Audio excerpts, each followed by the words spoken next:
All right, let's get right into this. We are looking at a fascinating and frankly terrifying economic mystery today. We constantly hear about artificial intelligence replacing jobs, right? But a brilliant new paper by researchers Brett Hemingway-Falk and Jared Tsoukalos reveals a massive blind spot in how we typically think about this. In this explainer, we're going to explore a wild paradox where the most powerful, wealthy firm owners in the world are fully aware of an impending economic disaster, yet they are mathematically trapped into causing it anyway. Basically, they're accidentally engineering their own downfall in the process.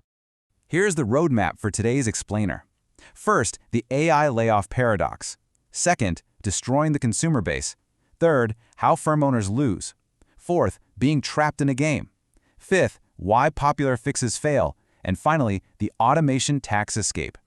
Part 1. The AI layoff paradox, racing toward the cliff. So, think about it. If businesses actually know that destroying jobs literally destroys the very consumers who buy their stuff, why on earth are they still doing it? I mean, when workers get laid off, they stop spending. And if every single company does this, aggregate demand just completely collapses. The cliff is right there, in plain sight. So, why no brakes? And make no mistake, they are definitely not hitting the brakes. Just look at Block's CEO, Jack Dorsey. He recently cut nearly half of a 10,000-person workforce, and he explicitly blamed AI. He laid it out starkly, predicting that within the next year, the majority of companies are going to reach the exact same conclusion. It's not just a theory anymore. This race is on, and it is moving at breakneck speed. To put that into perspective, 80%. That is the proportion of U.S. workers holding jobs with tasks exposed to large language models. We aren't just talking about a couple of isolated tech hubs here. It's a massive, economy-wide exposure. Moving on to Section 2, destroying the consumer base and the core mechanism behind it. So, how does destroying the consumer base actually work? Firm by firm. Well, the mathematical clue to this whole mystery is something called a demand externality.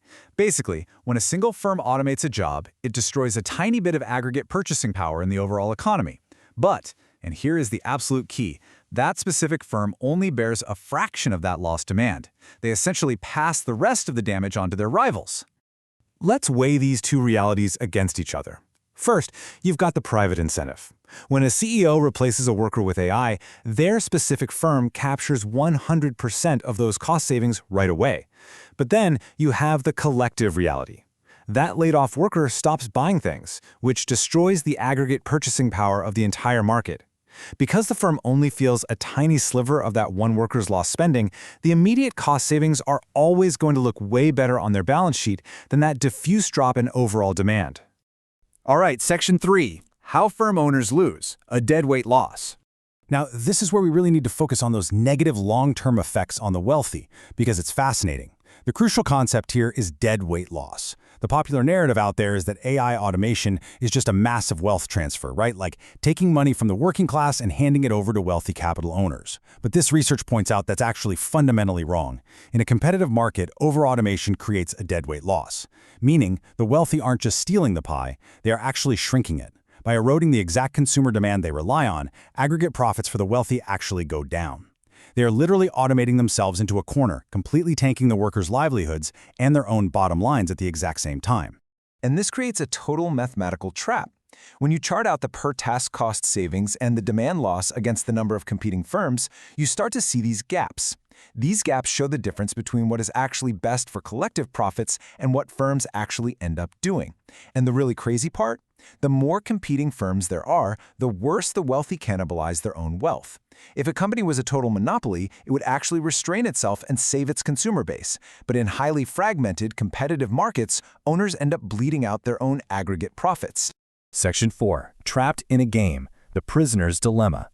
So you're probably wondering, if the wealthy are actively destroying their own profits, why don't rational CEOs just, call a truce? Why not voluntarily agree to stop automating?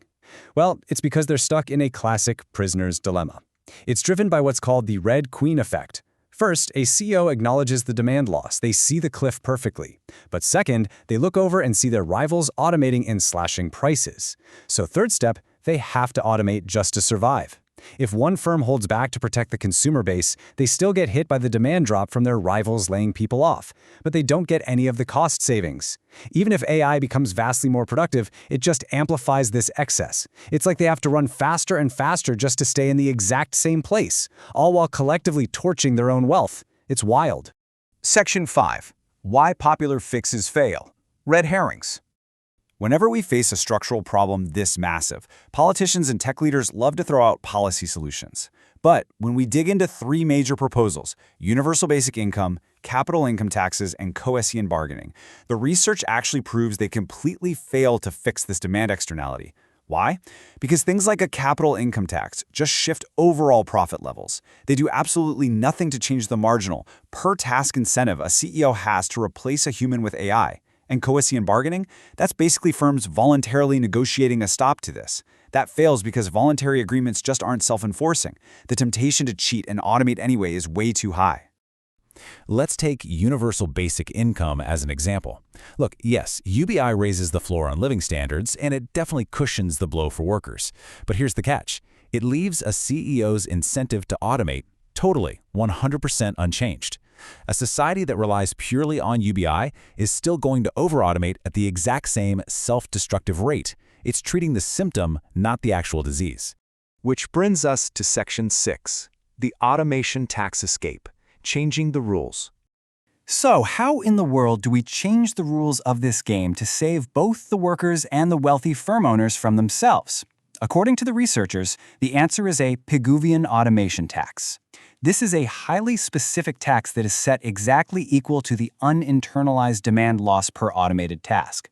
Remember that fraction of lost demand the firm was passing off to its rivals? Well, this tax forces the firm to pay for it up front.